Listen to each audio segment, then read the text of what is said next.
இது என்னன்னா ஏணி போட்டிருக்கேன். இது என்ன ஹைட்டு, ஹை நெக்கு. ஹை நெக்குன்றது ஹைட்டு. இதுக்கு பேர் ஹை நெக்குன்னு கொடுத்துருக்காங்க டீச்சர். அதுக்காக ஏணியை போட்டு மேலே ஏறுது உயரமான நெக்கு. அவங்களுக்கு புரிய வச்சுருக்கேன் அப்படி. இது வந்து கீ நெக்குன்னாங்க. Key neck, key hole neck. Key போட்டிருக்கேன். அதெல்லாம் இப்படி சொல்லு, சாவி நெக்கு அப்படி. இப்போ நான் அப்போ தான் இந்த கிளாஸ் போயிருக்கிறாங்க. இந்த மாதிரி தான் சொல்லிக் கொடுப்பேன் நான் வீட்டில். நிறைய சார்ட் வச்சுருக்காங்க.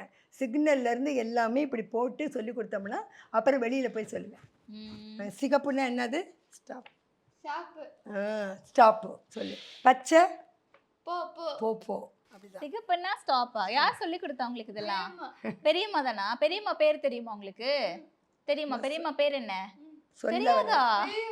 பெரியம்மா. வசந்தா. எப்படி சொல்லி தெரியுங்க? வசந்தா. அவங்களுக்கு கொஞ்சம் உச்சரிப்பு இன்னும் வரவே இல்லை. அது கொஞ்சம் கஷ்டம்தான். ஏன்னா அந்த அவங்களுடைய டீத்து கொஞ்சம் இதுவாக இருக்குது. அதை ட்ரீட்மெண்ட் பார்த்துட்டு இருக்கோம்.